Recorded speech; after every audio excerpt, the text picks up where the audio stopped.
Slinging an 88-pound tree trunk into the crotch is just one aspect of the practice. When people do something they don't want to do, this brain area gets bigger. In this episode, we talk about how to trick your brain into becoming more disciplined, multiplying your income with a few tweaks, and what happened to GaryVee. So put on your seatbelts, let's get into it. In recent studies, researchers have found that there is like a certain part of the brain that if activated and trained, it grows and it strengthens your willpower, right? And so you can almost predict someone's success or even their health by the size of that part of the brain. So for example, it's really well developed in athletes or Navy SEALs, and it's a very small, like less so developed in obese people. Naturally, I asked myself, what are some weird ways that we can use to grow that and then also strengthen it, right? So it's basically called the AMCC, which stands for anterior mid-cingulate cortex. And I heard about it from Huberman, obviously. He loves talking about that stuff. And he talked about it with David Goggins. You know David Goggins, right? So he would be someone who probably has this maxed out. Like probably 80% of David Goggins' brain is the AMCC. Okay. Because he just has crazy willpower, right? And so the function of it is basically, decision-making, emotional regulation, pain, motivation, all of those things. And what it does is it kind of just, it assesses cost to benefit ratio. So before you do something, it kind of weighs the predicted energy needed against the expected reward to decide whether you want to continue doing that task. Like, is it worth it for me to get up in the morning, jump in an ice bath, compared to how I'm going to feel, right? I know you hate ice baths. Love them. You hate them. I do hate them so much. Do you do anything to really like push yourself or test yourself? Nope. I've left that part of my life. Okay, I have an interesting theory. I'll get back to that later on, but I think you approve that theory is true. Yeah, I'm staying away from... I'm only going for pleasure. Okay, good. So what he says is the way to grow this part of the brain is to just do things you don't want to do. So it's not well developed in obese people, but as soon as they get on a diet, it actually gets bigger. So it's like, again, you can look at the size of that thing and how well it is developed and predict how much willpower or discipline that person has. Now, the problem is you must dislike it, the thing that you do. It requires some sort of effort, because if I go to the gym, I literally use it to procrastinate on work. Like I go to the gym because I don't want to do challenging work, or because I don't want to deal with a relationship problem or whatever, right? So the gym for me is not something that will grow this. Interesting. Even if you take an ice bath and you look forward to it, you enjoy it while you do it, it's not actually growing that. So that sucks, right? I don't think that anyone likes the just do it advice, because this is basically what we're leaving people with, right? It's like, well, the way you grow it is you just have to do it. Just do it. Thanks for listening. But there are hacks that I learned from training with Navy SEALs that I think make this so much more doable and easier, because basically in 2022, I made a video titled How This Nerd Survived Navy SEAL Training. It is this video right here. And so it did really well. It got 4 million views. Did a lot of testing on the packaging for this one. But the premise was, I want to train with Navy SEALs, and I took my laziest friend with me. Did you see the video? I never saw this one. I think you would love it. I'm very proud of this one. So this is Matt, and I thought it would just be funny if I took my laziest friend and I told him, hey, I'm interviewing these Navy SEALs. You want to join me? But then as he gets there, it's like, okay, they're actually going to train us for 3 days, right? To give us like 1% of an experience of what Hell Week is like. You know of Hell Week, right? Yeah, the training like 7 days. They're in the middle of the jungle. Yeah, or they're just on the beach at a training center, and they get like 5 hours of sleep throughout the whole time, or like, I don't know, something like that. I saw a documentary on it a long time ago. Yeah, it's disgusting. But we got like 1% of the experience of that. Like, we scratched the surface. Did you shave your head? No.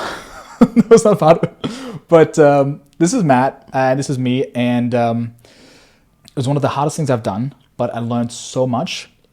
And the biggest thing that I've learned, that I've taken away about discipline, willpower, how to grow your AMCC, is Navy SEALs are masters at lying to themselves. it is a superpower. And here's what I mean by that. Elaborate. The AMCC part of the brain is all about, kind of like assessing the cost to benefit ratio, right? And so what I've noticed is that the tools that these Navy SEALs gave us to make it through the training that they put us through is all about taking this huge painful thing and making it small in your mind, like making it manageable, because it really is all in your mind. And so they taught us 4 skills for mental toughness, and I think especially 3 I want to dive into that kind of hack this whole like, oh, just do it. There's a lot more to just doing it. There's certain things or hacks you can use to make it so much easier to just do it. The first one really stood out to me when we got started. So 4 a.m. is when they kicked us out of bed. Matt didn't know, I knew, right? And so first thing, we immediately, get in the plank position, they put some water on us, and just mess with our minds. You notice that, especially Matt, he's joking a lot, and he's messing around a bit, right? This guy asked us here, like, hey, do you want to quit now, or do you want to quit later? Because quitting now is going to be a lot easier, because we're going to make you quit. And then Matt is like... It's a rhetorical question, right? Like, and here's the thing, I'm not that cocky, because I know what's about to happen, but he doesn't, right? Does he live in Austin? No, he's actually in Canada.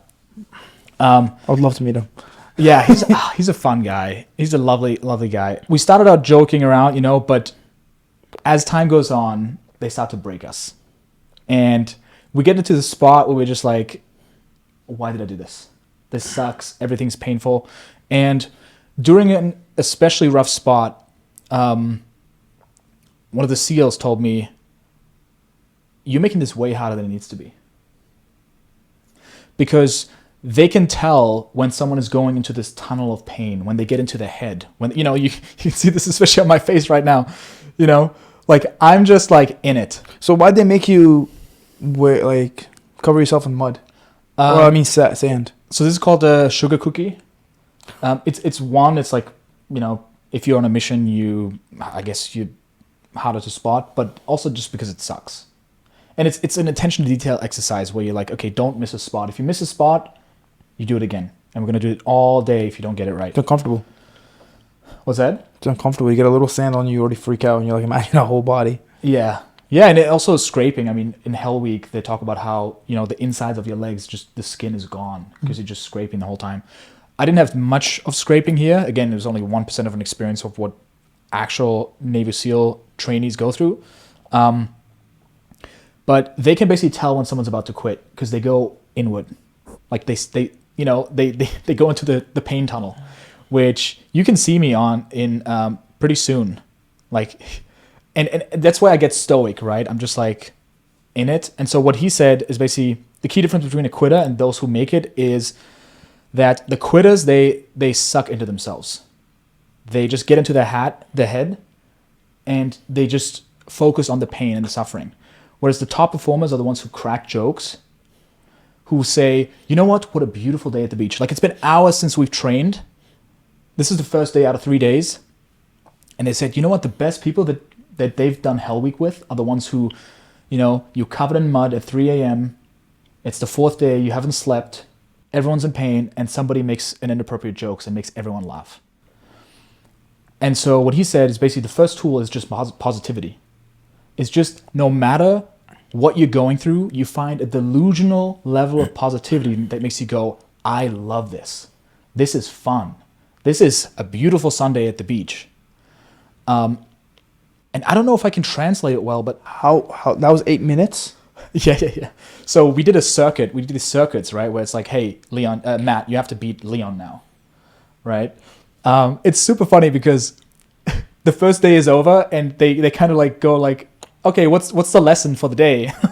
And I'm like, oh, like for me it was like the importance of attention to detail. And then Matt goes like, oh, I noticed I can push myself a lot further than I thought, and I'm like proud of myself. And the guy's like, oh yeah, you think you could keep going? And then like Matt is so relieved because the first day is over. And Matt goes, I mean, not really. Like I think I could try, but and he's like, yeah, you could try. Matter of fact, the debrief, we're gonna keep going. and then it's basically like, you're going to have to do this whole circuit again. You got to beat the previous time. But yeah, we always hear like, okay, be positive. But like when Navy SEALs use it to make it through the toughest training, there's something to it, right? And so it's just a very different experience than like the moment you feel sorry for yourself, there's literally only one benefit, which is you get pity. So just based on this, do you think, and just like what you're saying right now, do you think like for Navy SEALs it's more mental or it's more physical? Oh, mental. So you think they're more, what makes them different than other army or military is the fact that their mental fortitude is a lot stronger than the other ones. Yeah. So these guys, both a bit shorter than me, so then you would think Navy SEALs are like these 6'4" tanks that are like super strong. They're the first ones to tell you that they have a lot of athletes, football players or whatever, do their training, they don't make it. Because they think it's about strength, but the entire training is designed to break you down, get you to the breaking point, and then push past it. So there's no like, oh, like he made it and it was a breeze for him. No, like if you're physically making it, do 1,000 burpees. Oh, you can do 1,000? Actually, never mind, do 3,000. Like they get you to the breaking point and then push through. And it's all mental. Like these guys, they're fit. Sounds like the cult, but for the mental, the cult we were part of. Yeah. Yeah, you made me like sounds like the leadership program, but like the mental for like level 3 where they get you, they see where your point is, and then they try to push you past. But for mental, not like obviously physical. Yeah, or emotional. Emotional, say, right? Yeah, your emotional bandwidth. Yeah. So check out the previous episode where we talked about a cult that we joined. But man, one of the things they kept saying was like, stop feeling sorry for yourself. You're just making it harder for yourself. And when I think about this in real life, pushing ourselves to do things, I make it so much harder for myself when I feel sorry for myself. When I'm like, this sucks. I don't want to do this. We're about to have to file taxes again. I don't want to fucking do this. But just going, you know what? Let me just switch on the delusional positivity part of my brain and be like, I love paying taxes. I love filing taxes because like it just feels good. Cracking jokes about it, I think it hacks it, and this is what hacks the ratio between like cost and benefit of the AMCC, right? Where you're like, you know what? The cost isn't that high. It's not that bad. Taking an ice bath in the morning, come on, Imad. Not doing it. Okay. Moving on to the second point. Not happening. But I know exactly what you mean though. Yeah. They're delusionally positive, where it's like it's a shitty situation, but it's like I can be mad or I can put my energy into positivity and I can push through this. And it literally becomes easier. Like physically, like everything becomes easier. Like you're just making it harder on yourself by feeling sorry for yourself. The only benefit you can get is pity. Literally, that's the only reason to feel sorry for yourself is because you could get pity. But who wants that? The second one I thought was really interesting because I see it in a lot of successful entrepreneurs, and it makes a massive like undertaking or goal seem like a piece of cake, right? This massive thing that seems very big into something that's very manageable. So day 2, they basically had us running up and down mountains and also swimming. Now listen, I hate swimming. I would die. And they would have us tread water. Like this is me in the beginning. I'm already struggling, right? We had to like hold on to like something behind our backs. So it didn't tie us up. But we had to tread water. And, we're like 9 minutes in. I'm struggling because I'm not very buoyant. I sink like a rock. What does that mean, buoyant? Buoyant is like how easily you float on water, right? So if you go into the water, some people just sink to the bottom. Others are just like floating. Do you think that's you, or you think that just like It's something in different. your body? It's different for different people. I have thick legs. Like doing squats and getting thick legs, you sink like a rock. Okay. And so those guys, they basically told us, you know what? You're going to go for 25 minutes. And I'm struggling at minute 9. He gave you one hand. Okay, he gave you a rock to hold in your hand. Yeah, we had to like hold up the... This is where I'm starting to struggle. I'm already burned from the previous day, right? And then, they had us do the bob. So we just, you go underwater, you push yourself up, you catch air, I would die, bro. That's a good shot. Right? The lesson that they told us here, the second way to like build mental toughness, is setting micro goals. So when they tell you you have 25 more minutes to go, in your head, you lie to yourself again, and you go, just one more minute. And there's another Navy SEAL who talked about that in Hell Week. He said, when it's day 2 and you are completely destroyed and you think, I have 5 more days to go, all he was thinking about was only 20 more minutes until the next exercise. Like only 10 more push-ups. And so you basically trick your brain into believing only a little bit more. Like, I think we all heard of entrepreneurs who said, man, had I known how tough this business was from the beginning, I wouldn't have started it, right? I think it's like this delusional optimism that entrepreneurs have when they start something that gets them going. And I think this is what you can tap into whenever you want to just do it and push yourself to do something. Just set a micro goal, right? For example, tomorrow when we're doing the ice bath, tomorrow morning, Imad, we just go in for 10 seconds. Stop planting the seeds. What? Stop planting the seeds. Come on. It's not going to happen. You're going to see a clip of me and Imad taking an ice bath tomorrow. Never going to happen. I'm telling you, bro, like many have tried. So many have tried, missed. You've never done it? Never done ice bath. Never will. Dude, your AMCC, Never. tiny. It must be. You're giving me small AMCC energy right here. I love it.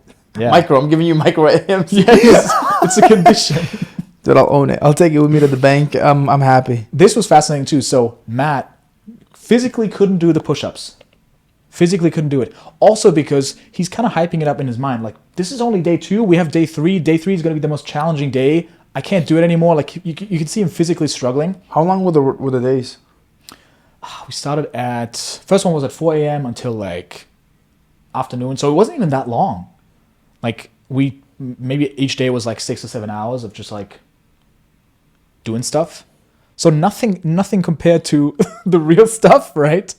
They gave you the hats and all the clothes and stuff? Yeah. Because they did have a lot of like safety in place. Like, we had a medical person on site as well. Made sure we had electrolytes, all that. Do you still have the hat? I think so. You have to, bro. That's an experience. I think I do. I have. They gave us a coin. I have it up here. Yeah, but he physically couldn't do the push-ups, right? And this is such an epic moment in the video where he goes, it doesn't matter how fit you are, it's a choice. Like, he literally struggles to do the push-ups, and then he just, spoiler alert, he just bangs them out. Like, he couldn't do it physically, but again, like, I think we just do this to our minds. When we have this big task in front of us, this big, like, I have to do an ice bath for 3 minutes, I have to run this marathon, I have to go to the gym this many times a week. If you set it into micro goals, all of a sudden, your brain goes, you know what, the cost isn't that high. Again, looking at the calculations between cost and reward, if you just lower the perceived cost of something, it's much easier to just do it. And I think his body just shut down, you know? His body just shut down where it's like, this is not worth it. Yeah. I'm going to have to do so much more. So setting micro goals is the second one that I think is very, it's very powerful and, again, is lying to yourself. Last one, I think you're going to hate this one. They did a lot to mess with our minds. And so this is where they put us into an ice bath, and they're like, okay, you're going to be in this ice bath for 25 minutes. 25 minutes? Yeah, so it didn't start out cold. They put ice bags in it then, and it's cooled down over time. But it's basically, it wasn't super cold, but it got colder as time went on. This is where he also says, by the way, by the end of today, we're going to make one of you quit. Only one of you will make it. Again, to mess with our minds, right? And then they go, you know what? Hold your breath for as long as you can in the ice bath. I do 9 seconds. And then he says, you're not getting out of the ice bath until you do 18 seconds. I'm like, dude, I could barely do 9. You're barely breathing right now. Yeah. And the more time goes on, the colder I get, the more difficult it gets for me to hold my breath. For Matt, it was a breeze. It was really easy for him to hold his breath. I did 14 seconds, right? Okay. But he's like, you're not leaving here until you do 18 seconds. Look at your face. Yeah. I'm just like, the video's over. This is like, I'm gonna be the one who's quitting. have you ever seen that song, Hello Darkness, my old friend? That's like literally right there. If I had my phone, I'd just do it.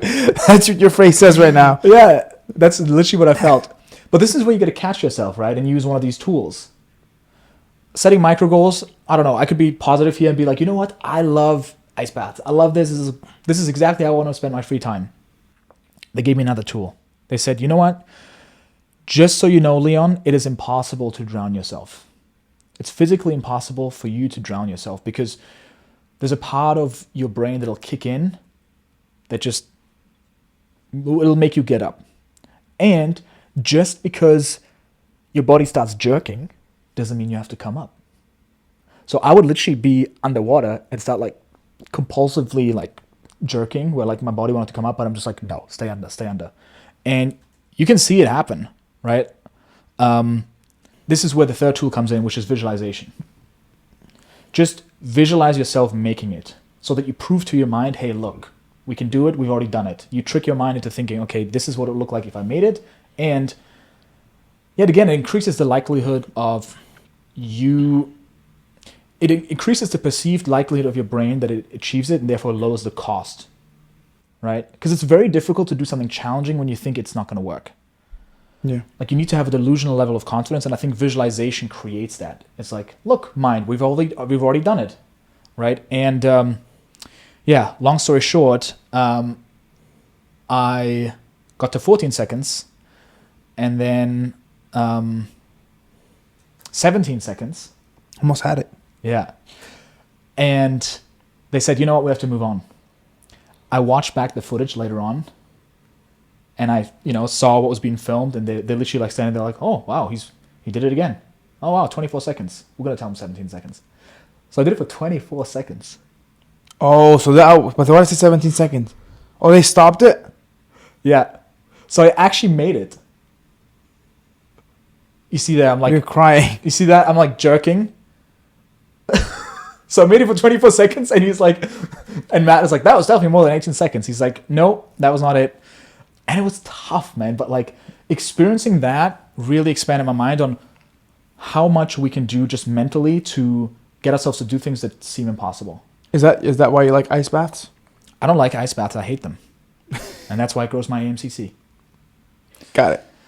It was inspiring. In the end, they had us do this circuit where they told us, you know what, if we see you play full out, we're going to measure your time.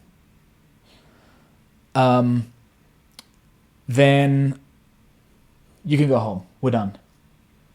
But if we get a sense that you didn't give it all you got, we're going to do this all day. So you're like, okay, shit, I'm going to give it my all. So we do the circuit. Part of it is like we have to carry each other, do this thing with the log and stuff like that. He takes pictures of us. And they measure our time. And they tell us, okay, 18 minutes and 48 seconds. So we've been going like crazy for 18 minutes and 48 seconds.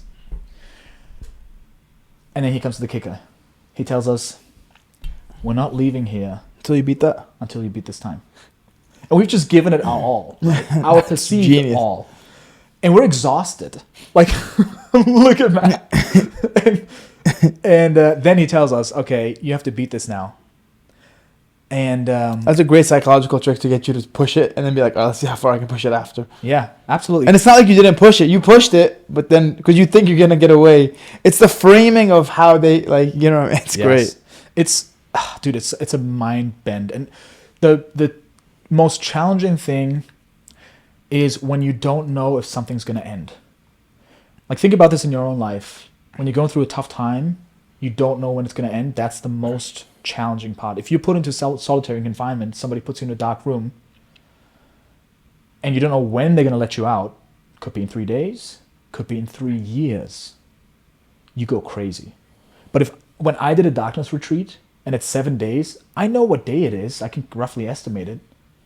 Like, I know I'm going to be fine in 7 days, but not knowing is what messes most with your mind. And I think, so even think about this in your own life, like when you're going through a tough time or you're going through a challenging month in your business, just knowing where the end is, just having a plan in place and being like, okay, as long as we get to this point, we'll be good.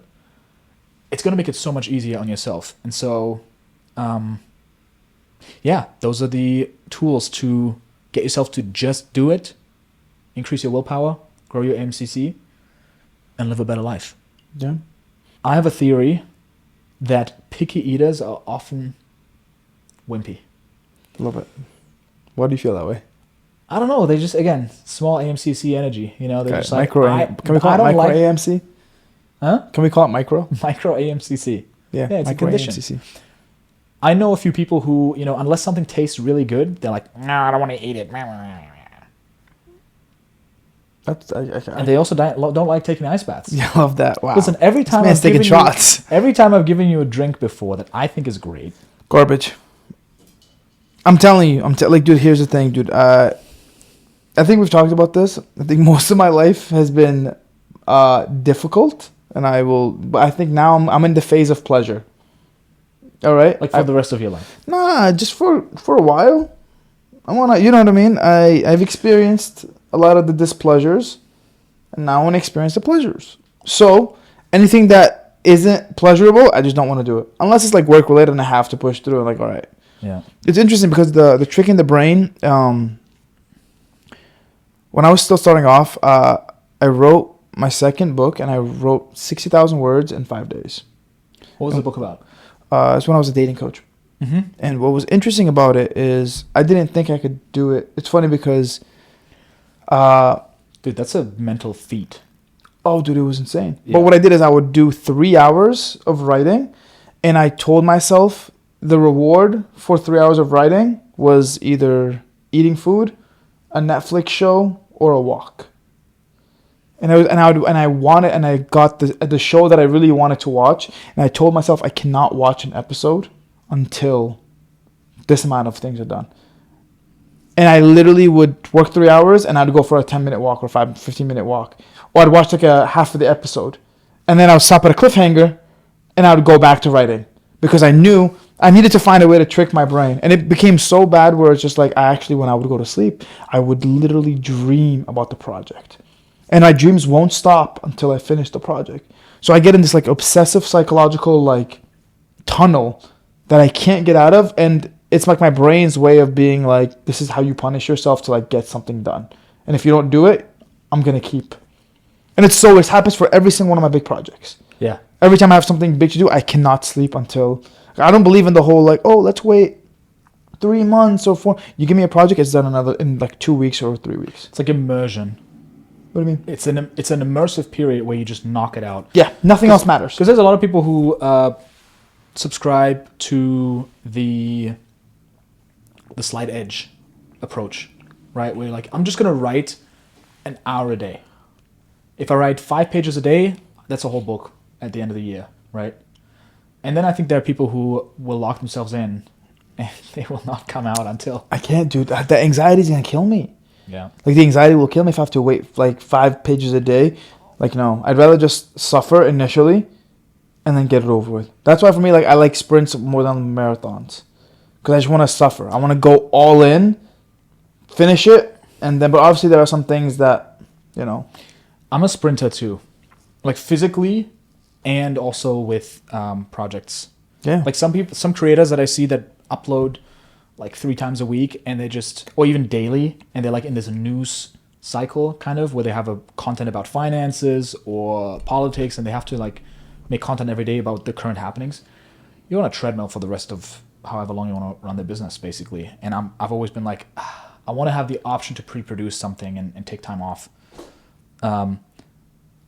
Actually, a friend of mine, Rian Doris, he's got a YouTube channel about productivity, and he has a leading company in like flow and teaching people and entrepreneurs and organizations how to optimize their productivity. He talks about a 1 month day or 1 day month. No. Yeah, 1 day month, 1 month day, something like that. The idea is that you knock out a month worth of work in a single day. And I like that. Yeah, it reminds me of kind of that, you know, where you spent the day before prepping by removing all distractions. And then you put yourself in a place where there's no distractions. You let everyone know in your life like what Leave me alone. Exactly. And you just knock out like multiple work sessions, and all you do is you have like a 3-hour work block, and then you go for a walk, or you stretch, or you eat something that is not stimulating. So just to recover your brain, then you do a 2-hour work block. And so if you break down the numbers, like most people, they don't get 2 hours of work done in a day that's really focused, right? If they're writing. But you can knock that out, like you can knock out 10 hours of those without having to task switch, without having to like catch up on previous work. And you can knock out 1 month of work in a day by just following that process. I mean, well, if you think about it, nothing's really hard. Like, let's really put it in perspective. Nothing's really hard? Nothing's really hard. Yeah, let's take an ice bath tomorrow then. That's, again. But, okay, so perspective. Let's put it in perspective. Okay, if I want to do the ice bath, and I would actually do it the way that makes sense to me, what is body temperature? Like, what would be the body temperature for, like, water, where you can get in there and not feel it? Probably the same as the body, right? Like 97 degrees? Yeah. Okay, so what I would do is I would get in the first day. I would go into 97 degrees, enjoy it, come out. Next day 96, next day 95, next day 94, next day 93, and I would constantly just keep getting lower and lower and lower and lower, psychologically getting myself to where I need to get to. It would take forever. That's kind of against the immersion that you did with the book. Exactly. Like you're kind of slight edging it now. No, but that's what I'm trying. But here's the thing: it's like if you look at life as a whole. The problem is that consistency. Whether you work out, whether you do anything, even like doing YouTube videos. If you just spend one day and be like, hey, I'm going to record myself. Hey, guys, today I'm building my YouTube channel. And you just make one video. And then the next day you make another video talking about something else. And then after a while, you're like, I'll make one edit in there. I'm going to add another edit. Yeah. I'm going to do this. That's literally what I'm doing right now. I'm like, this one was virtual. This one was in person. This one I put in a lot more effort into the pre-production, and then like it's a slow progress. You're building the foundation, and I think that's the problem. I think people just want the immediate results. I mean, obviously, if you have the skills, do it. Because I was talking to somebody with the company I'm with, and he assigned me like project with the company I'm contracting. He assigns me stuff, and I get them done in like a couple of days. But usually, you'll see in corporate will be like the same project 3 weeks. Yeah. And it's like you're getting paid to just slowly but steady, like, get it done. I can't, for me, when I hire people, I need that same level of energy. If I give you a project, I want it done by tomorrow. Yeah. Even if it's a big project, I don't give a damn how you do it. Just get it done. Yeah. I want you to match my energy. Because the best people in the world operate from that place. Yeah, there's a book by, Slootman? This book by this guy, Frank Slootman. Amp It Up. Just make sure we don't show my address here. So you need to have a look by raising expectation, increasing urgency, and elevating intensity. Yeah. This is a CEO who, Snowflake CEO. Oh, interesting title. I think it's the company, Snowflake. He's basically the kind of guy that, when you're $1 billion companies going under, you call this guy, he fixes it. And one of the things that he talks about is there's just so much drag in an entire organization, down to every single individual, where it's like, instead of like, hey, get back to me next week, like, get back to me in 10 minutes. 100%. And if you apply that to everyone in the organization, dude, the company just explodes because you get so much more done. People take their sweet ass time. Yeah, because everyone else does it, and then that's the culture, right? I hate that. I hate that so much. Yes, that's why I don't want to work in a big company. Like, even seeing it with clients that I've worked with in the past, when they have a team of 15 people, I'm like, when can we get this done? Even the clients, we've had the conversations about just give me something simple, and it's like it takes. Yeah. Come on, just like it's not that difficult. Just do it. Yeah. But it takes like 3 weeks, and you're sitting here and you're like, well, I can't do anything if you don't give me this part. So it's like you can't blame me for this if you haven't done your part. Yeah. Yeah. Let's celebrate. We got 464 subscribers. The last episode, for some reason, is getting views. I don't know why. But it's picking up.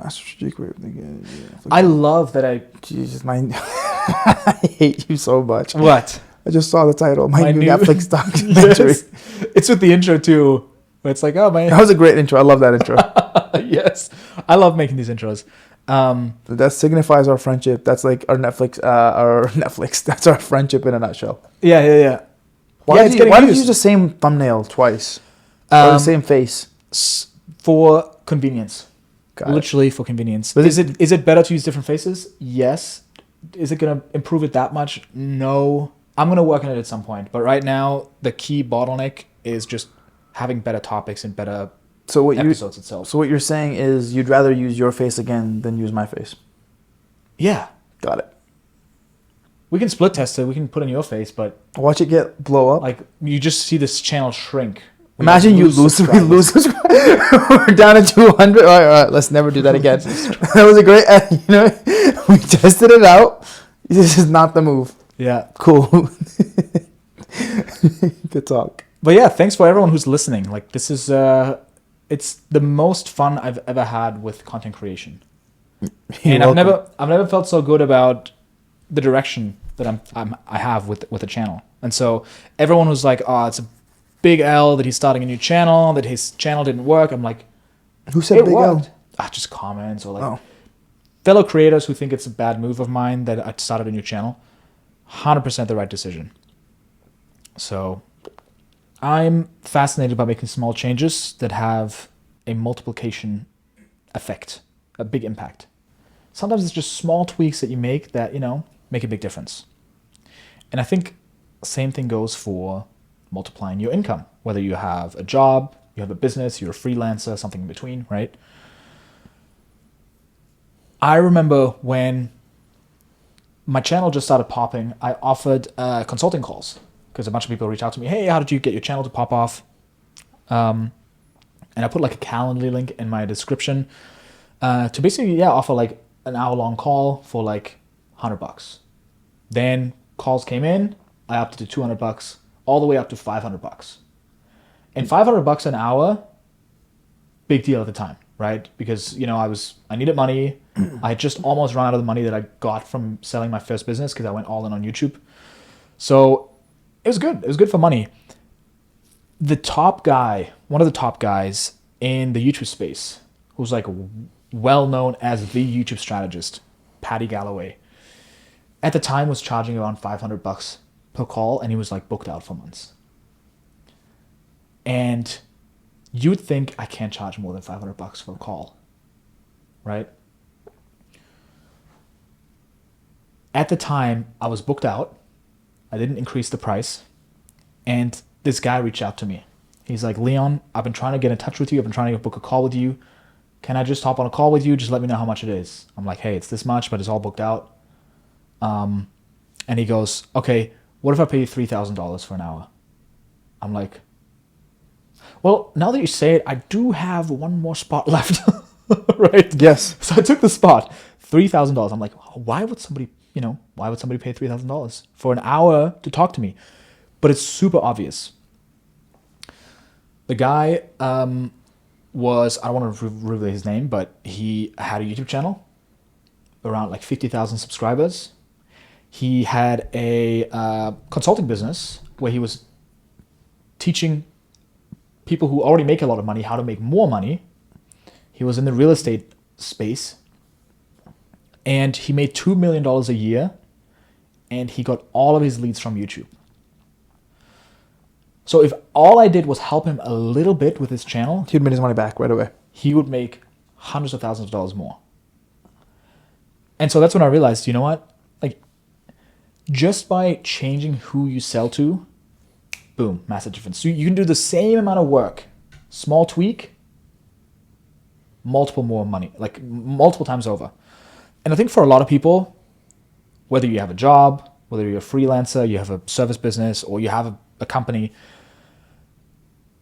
just by thinking bigger, you can make so much more money. Like, think about servicing bigger clients. Like the clients that I would help now with YouTube, which, I don't help.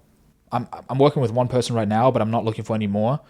I specifically picked someone who is going to have a big ROI from me helping them. So I specifically look for people who, if they get more views on YouTube, they'll make a lot more money. And I think there's, again, like these high leverage moves everywhere for everyone. you're very passionate about making money. What else do you see that are like small tweaks to make more money? I do agree with you. Definitely focusing on a different audience. I definitely see that being a big one. Also, just working on your own skills. What are skills that everybody needs? One of the big things that early on I learned from one of my mentors in a crazy way, and it was just like a random conversation. He told me, he was like, the rich guys specifically. He's like, rich guys want one of two things. They want you to either help them make more money or help them meet women. And I was like, he's like, that's all they want. And I'm like, that's such an interesting. He's like, just if you can learn one of those skills, you'll be in a good place. And I thought it was wild in the beginning, but the reality is, the first person when I was a dating coach, the first person I helped him get women, and he opened up so many more doors for me, which involved me learning how to build a business. And then once I learned that, then I learned the skill of how to help them make more money. So I had both. And that was like the first starting skill I had, just learning how to socialize and make people feel comfortable enough to be like, hey, how do you make people want to be around you? Which is crazy, because I'm like, I never in a million years thought that advice would have landed. And a lot of the stuff I tell you doesn't make sense when I first hear it. Like when I first heard this advice, I'm like, that's just dumb. You're just, yeah, like, sure. And then you get in these situations and you really think about it. Some of the big deals are done because, oh, I'm going to introduce you to this person, or let's, Yeah, there's probably a lot of men out there who want to make more money so that they can get more women. 100%. And they realize that, like, I think nowadays a lot of young guys think that money is super important. It's just like, you guys are wasting your time. Well, why do people want to make money? You guys are wasting your time if you think that that's what's going to help you find someone special. Leon, if we weren't going to reproduce, we would just freaking sit at home, watch TV, and call it a day. We do everything most of the things we do are so we can have higher status, higher value in front of the world, so we can actually have, reproduce and all that stuff. It's all biological. I don't know. That for me, I think this is one of the things I thought about too, is what are additional skills that give you an exponential jump in income. Sales. Let's say, for example, you are a copywriter. You get $50 an hour. Copywriting, high income skill. Definitely. Okay, I can't argue with that. I want to argue with that because I think right now with ChatGPT, I don't suggest copywriting. Okay. So I would agree. I think it's the same with coding, right? No. Yeah. Like public speaking, copywriting, and sales were the top 3 high income skills for individuals. Like that, you didn't need to go to school. You could just learn these by working with ads, marketing, whatever. Compared to now, where it's like the real high ticket skills are honestly public speaking and sales. And if you combine the two and you can actually sell from stage, it becomes such a niche thing. Yeah, but it's true. It's so niche. But it's so true. Yeah. It's like you know. Well, here's the thing. My point is, let's say AI wasn't a thing. Okay. You're a copywriter. If on top of copywriting you also learn closing, now you also not only can you write the copy that gets people to book a call, but you can also hop on a call with them. You already understand the objections. You have a bigger picture. You jump from like $50 an hour worth to like $150 an hour. 100%. Right. On top of that, if you also learn data and analytics, or you learn how to build processes like you have, right? Dude, you become like a whole solution for someone who wants to get more sales. You jump up to like becoming expendable. $500 an hour to like $1,000 an hour, right? And so same thing with creators. Like a lot of people don't understand the struggle of finding a good thumbnail designer, because when you hire a thumbnail designer, the designers all think that they're good at making thumbnails, but they're not. They're good at designing. And then there's people who are really good at making clickable thumbnails, but they can't use Photoshop, right? I'm one of them. I know how to make something clickable. I don't know Photoshop. But there's a lot of designers out there who are like, I can do it in Photoshop, but if you tell them like, hey, make it clickable, they don't know what to do, and they suck at it because it's separate skills. What do you mean? Okay, what do you mean? So knowing what elements to put in, what's going to be the title, what's going to be the face that we're going to use, what are the pictures that we're going to use. Let's use one of them. Can you zoom in a little more? Let's break it down. Like break down what you mean by clickable and like design. Let me actually pick a good one from my old channel, because I optimize them a lot, right? Coming up with the idea that how to stop wasting your life, let's just... It's a good one. Make it, right? 6 million views. Solid. this idea will make you unstoppable, right? That didn't require any editing, and it's not random. Like, it's intentionally designed this way. There's a reason why this video got 1.7 million views, because the title is intriguing and the winner effect plays with that title, and it's like, what's the winner effect? I want to know more about that. I want to become unstoppable, right? Yeah, like, all of these seem simple, but That's Netflix guy? yeah, and then Brian Johnson next to him as well. Got it. I hated that joke. I hated everything about that joke so much. I'm so mad I asked. There's a bunch of stuff that we did to that picture, right? We removed the background. There's a bunch of flare in the background, so we made it darker. We upped the skin, so we look brighter, right? We put each other closer together so we can punch in our upper bodies. There was a whole shot where we had our shorts in it too. We don't need to see the shorts. We just need to see our upper bodies. Then add in the text, right? Like, all these, like, I know what the thumbnail needs to look like, but I can't make it happen in Photoshop. Now, Ryan Trahan, people don't know this. That's a really good thumbnail. The TikTok. Yeah. Is that your face too? Yeah, that's my face. So Ryan Trahan is one of the top guys when it comes to, like, thumbnails. Now, most people don't know this, but he actually makes the thumbnails himself. He actually goes into Photoshop and makes it himself, because he knows how to design really well in Photoshop, and he knows exactly what it should look like and what makes it clickable. And I mean, it shows up in his views. He gets tens of millions of views in his videos, right? And so many just by subscribers does he have? stacking these two skills, what's that? How many subscribers does he have? He's got 18 million. 18 million. See, but that's the thing that a lot of people, like content creators or new, like, business owners, don't realize. It's not just like, oh, he has a camera and he's good at, there's editing, there is thumbnails, there's so many skills you need to stack. also business, like understanding business, another skill. Yeah. I mean, same thing with editing. You can understand the software and how to make it cut, but I'll tell you what, most editors don't know storytelling. They really don't know it. They talk about it, but they're just like, you don't actually understand what storytelling is. So finding an editor who knows the software well, who can edit efficiently, so they're, like, technical, but they also have this creative element that they know how to make a good story that makes you feel something, really hard to find. So if you stack these two skills, you become irreplaceable. It's so hard to, like, stacking skills that don't often come together to solve a problem. And I think that's really what it's about, right? You figure out, okay, what's a problem that somebody has or that I have in my business, and what's the next skill that if I learned it, boom, I become way more valuable. Because it's oftentimes in the opposites where there's a lot of value, right? Where you have, a salesperson who's really good with people and is very social and, just knows how to make people connect with them, right? And trust them. And then also knows the data side of things, right? Like the logical, the autistic part of it. A lot of people that I used to work with at the previous company that were, like, some of the best salespeople in the world, they would come to me and they were very expendable because they were just salespeople. They were good at sales, but that's all they brought to the table. Expendable meaning easily replaceable. Yeah, because they only knew sales. And they would come and ask me, they were like, dude, well, you're really good at sales. Why don't companies ever want to lose you? Because it's not just sales. Yeah. It was about the fact it's like you could sell. I was also a coach for a really long time, so I could also train as well.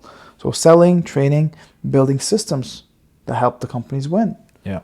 And it's like then it started adding on more and more. So it became kind of like, and that's what I would tell them. I'm like, you guys need to add more skill sets to your arsenal, because it comes to a point where then they don't want to lose you, because you're not only just solving one problem, you're solving multiple problems. And if they lose you, you become a key man risk.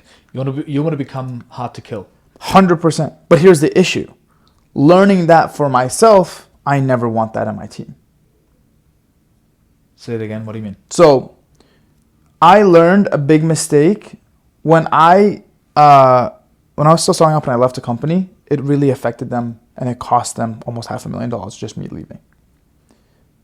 I don't want that lesson to be learned by me with one of my employees. So whenever I see an employee that is very, very valuable to a point where he's too valuable and he has us by the balls, I replicate him.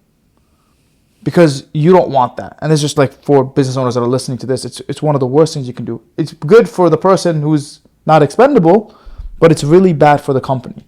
Yeah. In a bigger, you know what I mean? But it just goes to prove the point. That is how, like, valuable you become if you stack these skills. Like, let's say Leon had an editor that had all this stuff. Videographer, editor, thumbnail designer, Photoshop. Yeah. And you lose them, that's it. You just lost your business. Yeah. Here's the thing. Like, I would literally have someone who's a creator. Because, like, Yeah. if I was not allowed to hire anyone, I could have a channel with millions of subscribers and make a lot of money. But I'd have to do a lot of things that I don't want to do, which is editing and stuff like that. But I have all the skills. I know how to come up with ideas. I know how to package them. I know how to write a script that hooks people in. Like, I've done it many, many times. I've edited videos myself. Like, I have all this stack of skills that now, like, it's very easy for me to charge a ton of money. It's just a matter of, do I want to do it, right? And so that's really what it's about. It's like stacking skills that are part of solving a bigger problem, right? Like, because I did some interviews with editors, just like getting to know them, talking a bit about to them about their goals and stuff like that, and seeing if they're a good fit. And one of the questions I asked was, could you see yourself, do you have experience hiring and managing other editors? Because if I found someone who is really good at editing, and then they know how to hire and train editors, like, they would, like, what they could charge would be so much higher. Like, I would pay them so much more because, man, they could build out Whole time. a team of people that create clips, that create shorts and stuff like that, right? So another thing that I thought was really valuable is getting closer to the money. Getting closer to what? Getting closer to the money when you are charging a client, or when you are in a business, working a job, right? When you're in a position, the closer you are to the money, the better, because you don't want to be overhead. Like, Dharmesh, the founder of HubSpot, he was talking about that early in his career. He was a coder, but he wasn't working for a company that was making software. He was working for a company that, did something else, but they needed some coding done. And when you look at the balance sheet, or when you look at the P&L statement of the company, he's part of overhead. It's like other expenses that we unfortunately have to make. Yeah. This guy. Right. It's the same thing when you're in a customer support position, or like you're like in operations, where you're like, this is what we need to keep things running, but it's not the thing that grows the business. But when you're a salesperson, when you're the growth marketer, the YouTube guy of someone who gets all the sales through YouTube, you're like, wow, like this person brought in millions of dollars. You will get paid more. 100%. Just by being closer to the money. That's why, like, I think people who are in operations, like COOs, man, they deserve so much more money. A lot of them. But it just doesn't feel as valuable to a business owner, right? Or to a client, where it's like you just keep the machine running, but like you don't grow it. But that's crazy because it's so true. You need generating income generating skills. Yeah, they're more easily monetized, which is why it's so easy. I mean, I'm going on rants again about BizOp gurus. For those of you who don't know what BizOp is, it's business opportunity gurus, which is basically, hey, I have a cool way for you to make money. Like start a dropshipping business, pay me $1,000 to.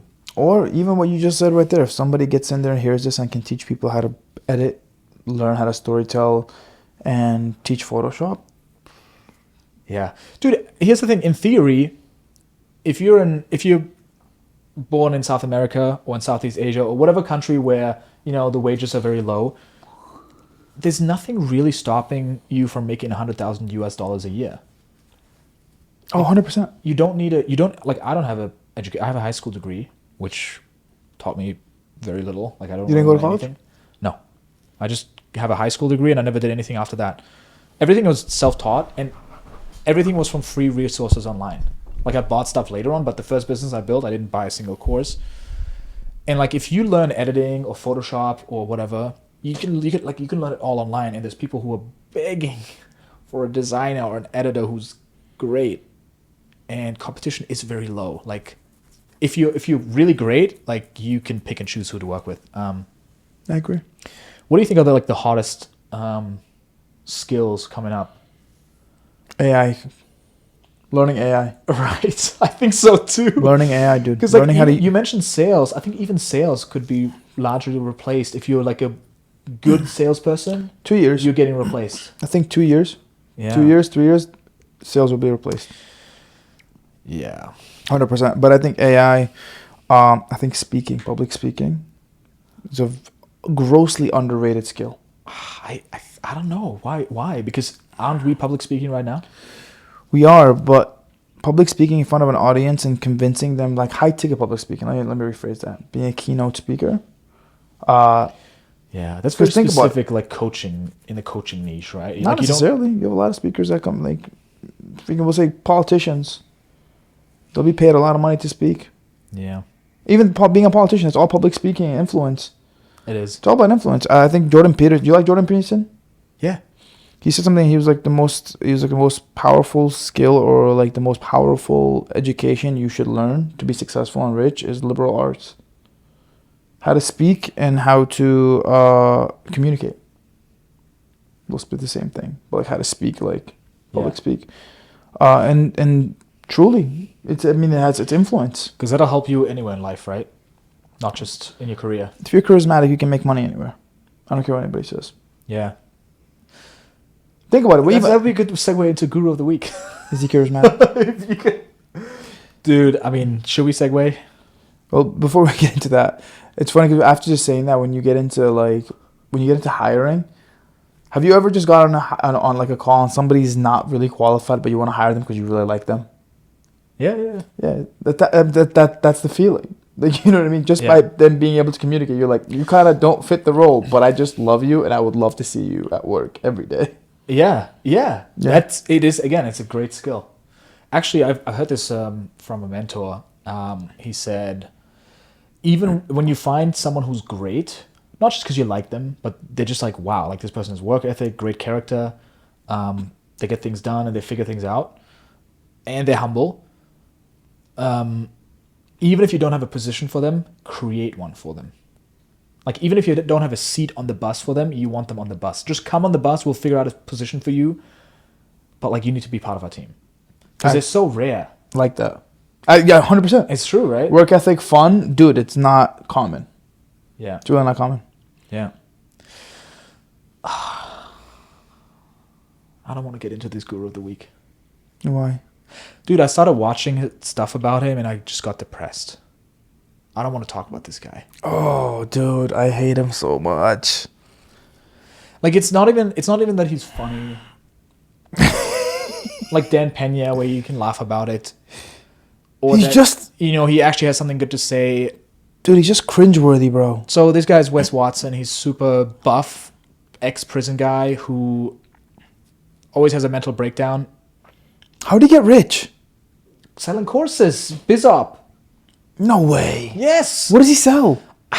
Let's look at... I don't want to talk... Dude, he had a phenomenal marketing team. Wes Watson made his money primarily through coaching, content creation, and business ventures. What? Okay, thanks, ChatGPT. Business ventures. Gotcha. What business ventures? Yeah, it's like that could mean anything. Selling drugs? Online coaching, YouTube and social media growth, book sales and speaking engagement, real estate investments, okay. merchandise and branding. So that makes sense. BizOp. He built a coaching course, got some money, invested in a book, and then speaking events and everything just, started blowing up. Do we want to get into this? Yeah, sure. The people need to know why we hate him. If I had all day to work out watching, I'd be jacked too. Fuck, your fat ass would be fatter, bitch. Tits would be floppier, stupid. Jesus Fuck Christ. you think this is? Your environment don't change your heart, bitch. You got heart or you don't, you fucking frauds. And being a positive motherfucker who didn't get in his way every day and wake up hungover with the anxiety like a pussy ass bitch, all fucking pissed off at himself because he made that mistake again. Pussy. Look at this pussy. Bitch. Who's gonna clean that up? 45-year-old bitch. Who's gonna clean that up? I'm just imagining him finishing the video and just like picking up paper towels, like, Dude, there's one video I really want to see. I wish I knew. So, guys, I don't know who the Guru of the Week is. Put Wes Watson on the panel arguing. I saw it. Do you know what I'm talking about?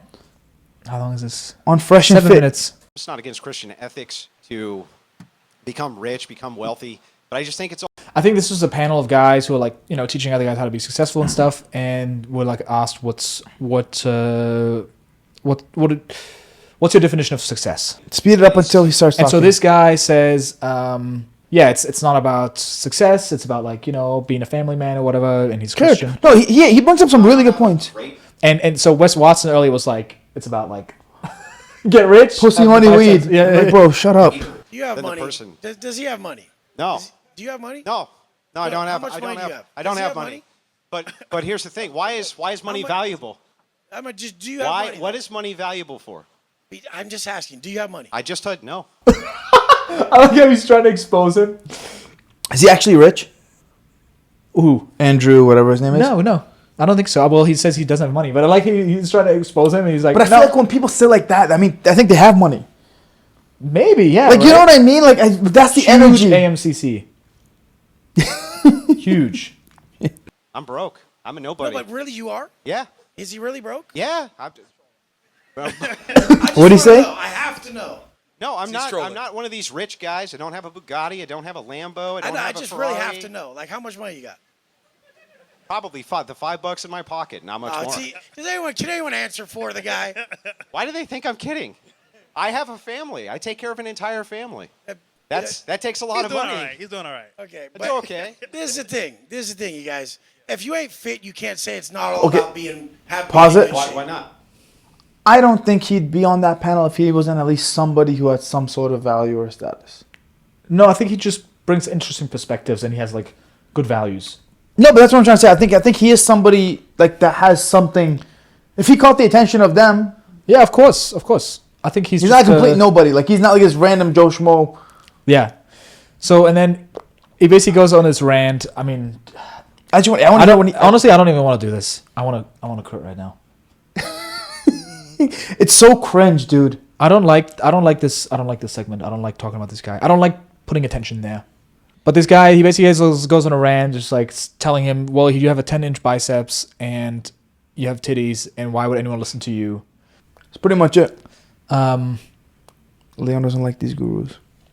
Yeah, no, they have to have something. I don't know. It's just He's annoying, bro. dude, I hate biz up. I saw him live. I hate biz up guys.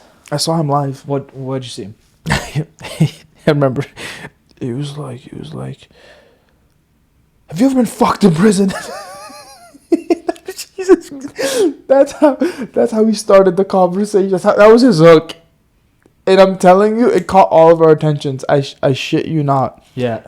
Every it didn't make other you word, relate, but it. every other word was, fuck this, fuck that, fuckity, fuck. I honestly didn't even understand what he was saying. It was just all fucks. Like, I truly, like, me and my team are just dying laughing. He's entertaining to laugh at. He's, like I said, I don't have anything valuable to bring here. It's just here's this guy. He's another one of those. I don't know. He's controversial, but he has nothing to back it up. He has a fucking course where he gives you motivational mindset stuff. But the mindset stuff is like, yeah, be strong, like, it's like David Goggins, except David Goggins actually has some decency, and like, I'm not a big fan of David Goggins either, if I'm being honest with you. I don't believe in the whole extreme hyper work ethic thing. Of course you don't. I don't believe in it. With that micro AMCC. Yeah, dude, I don't believe in it. I think you can still be successful without going. You can be. It just doesn't, like, I just don't like this whole, like, okay, what, you get jacked, you start talking about this stuff, and now you have to work hard, do everything. Like, it just doesn't make, I don't know. I think it's stupid. Yeah, I think there's got to be a reason for why you want to be mentally tough, right? I agree. And I've always been a fan of setting my life up in a way where I don't have to use willpower to do things. Let me just not buy the cookies so that when I have a weak moment and I open the drawer or the cabinet, I see the cookies and I have to resist them. That's my easy hack. At the same time, I'm noticing now that it is valuable to stretch that willpower muscle, build that part of your brain where you can resist temptations, because they'll always be there. 100%. And yeah. I don't know, man. I see stuff like this, and dude, everybody has their own truth, and everybody has their own way of getting there. Yeah.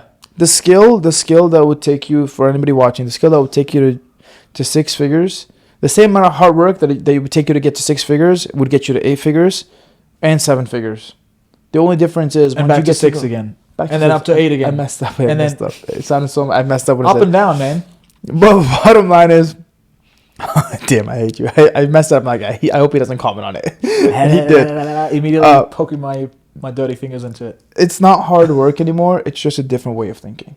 Mm-hmm. Like, when you're getting from 6 to 7, it really is. You just have to make a couple of tweaks. Just like you said, those little skills. What are the small things you have to change? Do you focus on better talent? Yeah. And then when you get to like 7 to 8, you focus on now client retention, like, because you're putting in hard work. It's not like 15 hours a day. Some people do 15 hours a day and they still only make it like to what, a couple 100,000.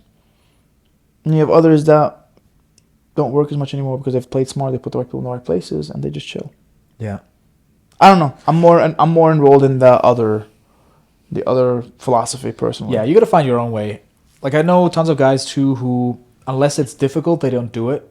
And when they have a low-hanging fruit or like an easy tweak they could use to make more money and have more free time and everything gets better, they don't do it because they have this innate sense that if I don't suffer, I don't deserve it, and it's not the right way. Like, there are shortcuts. There truly are shortcuts. And I think David Goggins is a really important voice that also shows the other perspective, right? Like, everyone plays their role. GaryVee used to be that person. GaryVee used to be like hard work. Where is he at? Yeah, we haven't seen him in a while. Dude, he's chilling now. He's just enjoying life. I don't know. I think he's still hustling. But Dude, I love Big Sean, bro. What do you Big love? Sean is tapped in. I don't care what anybody says, dude. Big Sean is tapped in. I'll tell you what, in 2016, before I started my first business, when I just got into it and I was really desperate and I looked into the law of attraction and stuff like that, he was in motivational videos talking about the law of attraction. Big Sean is tapped in, bro. That's what you mean by tapped in? Like he's spiritual and stuff? Very spiritual. He's got the Teledipity app.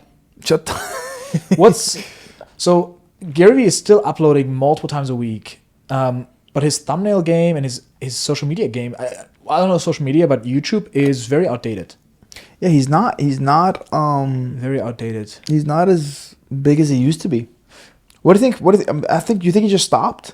I think I think Grant Cardone took his place. So from a fellow podcaster, someone who is very well known now and has got millions of subscribers, we were on the way to Vid Summit. We're driving there together, and he told me that GaryVee has a very attractive wife now. So we can just leave it at that. He made it. But I think he got divorced, and then he has a new girlfriend, and she's apparently very beautiful. And so maybe that's Distract him. yeah. Dude, he's a multi-millionaire. He's like, I love GaryVee. Can I say that?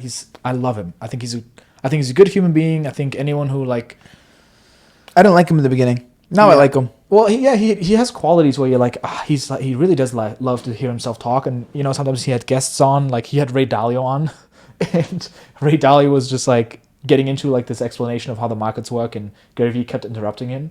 Oh, And no. Ray Dalio was just like, hey, let me finish. Like, I'll tell you. Like, let me just. Especially Ray Dalio, dude. Ray Dalio is like a legend, OG. If you're in his presence, shut the fuck up. Yeah. Like, he's definitely one of the first people that I like look up to when I first came into the game. Yeah. His book, what is it? Principles? Yes. 12 Principles? Yeah. So good, man. What's recent in the Teledipity app? Dude. I want to actually hear about it. So, for those of you who don't know, we talked about it on a previous episode, which is, I think Imad. I heard it. I felt it. It's bad. You've done it multiple times, and I was close to calling it out. I did it 3 times. I think I know exactly what I did. 3 times, all right? It's getting better. How much money you want to bet that it was 3 times? Because I'll ask my editor. And please don't. Just let's proceed. God. Okay. Teledipity app is this app that Changed my life. changed Imad's life. It's based on numerology. We talked about it in this episode here. Basically, there's an idea that every number has a spiritual meaning, and you have a certain year. Like I'm in year 8 right now, and that means that I'm gonna be very wealthy, and I'm gonna maybe change my gender, something. I don't know. That's exactly what it is. Great. Yeah, I got it. And every month it also gives you an update on what to focus on this month. So what is your recent Teledipity update? Actually, 2 of my friends who listen to the podcast, shout out to them, said they downloaded the Teledipity app and they actually read it and they actually like it. And it's fun for them. That app has changed all of my friends' lives. They didn't say that, but they said, Not yet. I'm looking Not forward yet. to the next report. Yeah, Not yet. Okay. Baby steps. So Give it time. what's new on the Teledipity? What's is it already February where it gives you the forecast for what to do in February? Listen, How to guys. live your life? Remember how we were talking at the beginning of the beginning of this episode, where sometimes you have to do some things to trick your brain? I think I'm a master at tricking my brain into doing things I don't want to do. And I think sometimes we get in a place especially for people that are very like anxious. I think me and you can relate a lot about that. Like sometimes I just want to be in control. I want to know exactly what's going to happen. Sometimes I don't have the answers. And having something that I can go to give me some peace of mind is all I need. It could be a random guy somewhere in the Philippines writing random stuff. But if I, in my head, believe that there was a source that I can trust and it's helped me in the past, so be it. And especially since it's always something positive. So it's never anything that, even when nothing is happening, it just says be patient. So there have been points where you read the app and it told you, hey, sit back, or like, hey, you're about to have an opportunity, take it, and you took it and it went well. 100%. What's the recent update? What is it telling you to do now? So the recent update I got from Teledipity is this year is going to be a very big, it's all about risk taking. Last year was about foundation building. So last year I wasn't going to see a lot of my results or my success. It was just about planting the right seeds, working really hard and putting a lot of time and effort into a bunch of different projects that are going to come to fruition this year. And now it's all about taking as many risks as possible. There's going to be good, there's going to be bad. But what's interesting about it is like it starts this week. So one of the big things it said is like you're going to be invited to events that might not align with your goals. That are going to be things that you don't really care about. Go to them. I was just going to invite you to something. That's so funny. I don't know if you're kidding or you're serious. No, I'm serious. Yeah, but there's, like I said, there's those events. And it's like if something's unusual. Can I invite you to it? Please don't. I already have enough events that I have to go to and I don't want to go to anymore. Listen, do you listen to Teledipity or no? This is why I hate you, bro. What's the event? There's an ice bath marathon. That's not happening. I'll go with you. I'll hang out in that space. But I'm not going to do the ice bath. It's so funny. That's not happening. If you know someone's Teledipity, you can literally make them honestly, do anything. Yeah. Just like, if you can get in contact with the person and be like, yo, just specialize this specific person's Teledipity, I will pay you whatever I need to pay you. Just to jump in the ice bath, I'll do it. Dude, you know why? Because I remember... This is a $1 trillion business idea right here. Dude, I found Teledipity when I was broke and I was literally on the verge of being homeless and literally I had no hope. And that app just fucking lied to me. Maybe it lied to me, whatever it is. And I just, whether it's real or not, the placebo in me believed it. And I started just having more success. And I'm telling you, everything started opening up. And that entrepreneur that I was telling you about previously in this episode, the only reason I went to that event, because I remember I was in Colombia and my lease was going to end that Friday. Monday, I get the Teledipity email and it says, this week something's going to happen and it's going to disrupt your whole entire plan. It might be out of line, but whatever you do, go to it. Go to whatever invitation you get.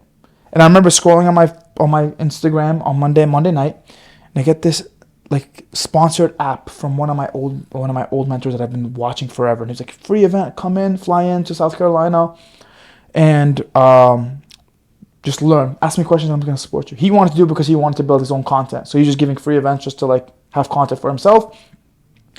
That event is the event where I found that my client that blew me up and put me on the map. And if I never saw him, nothing would have turned into what it turned. And it was all because I took one stupid risk off an app, a random guy in some other country to tell me to do this. And I've just been following it and I've just been more successful.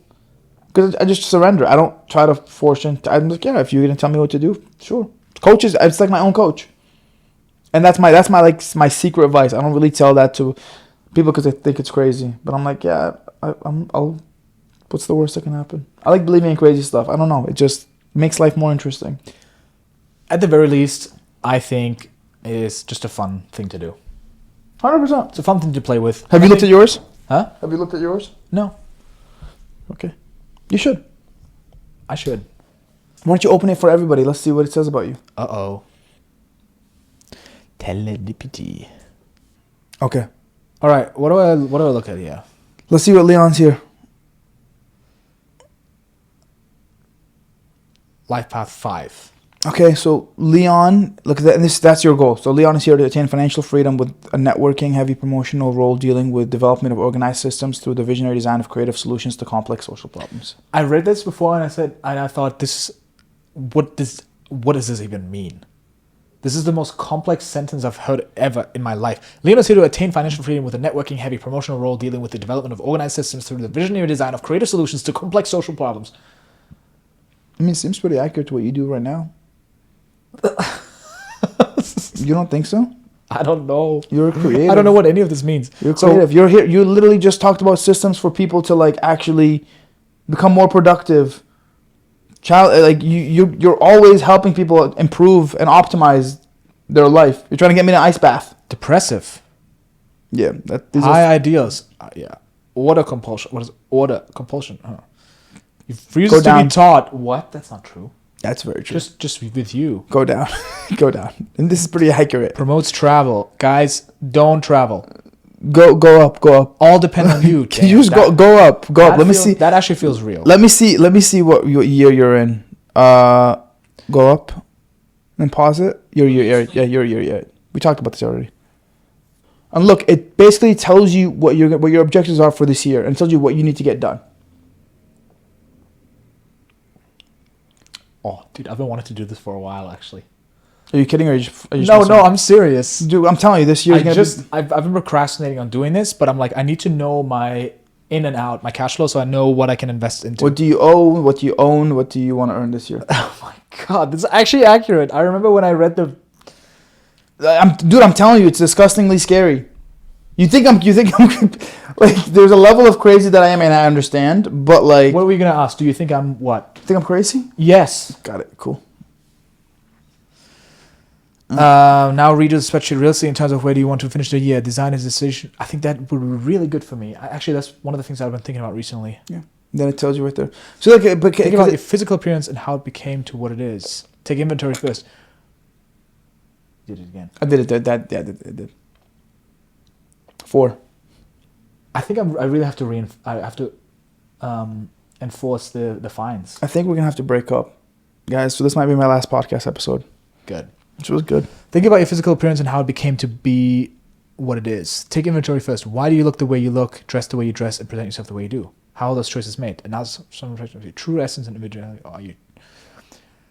Are some of them reflections of your true essence and individuality, or are they trying to portray something? Does that appearance reflect anxieties and insecurities, or does it reflect self-esteem, confidence, and internal peace? What could you change and improve? Is this giving me shit for wanting to bulk? So I mean, it's like your life. I don't know. Either way, but you see what I mean. It forces you to like challenge some of your beliefs. Yeah. And it's all positive. It's all like, you know what I mean. It's always like, how can you get better? This one is paramount. What's number 4? I'm curious. Third objective, think about the 2 specific and measurable changes that you need in your career. Think about 2 specific and measurable changes that you need in your career. One would be a new co-host. Let's go to the first one.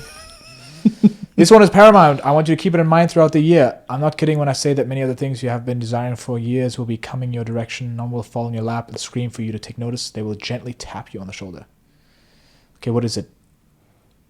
What is it? Am I missing it? It's telling you right there. You're here. Read it. You'll have to identify them. Basically, opportunity is going to be thrown at you, and you can either listen to it or you can take it. Like taking risks, jumps. That's too vague for me. Look at the ending. For me, last year, it didn't tell me any of this stuff. Take your opportunities and do something, anything, to make yourself open and ready for opportunities. Bro, my 4-year told me like none of the things you want are going to happen this year, and it's okay.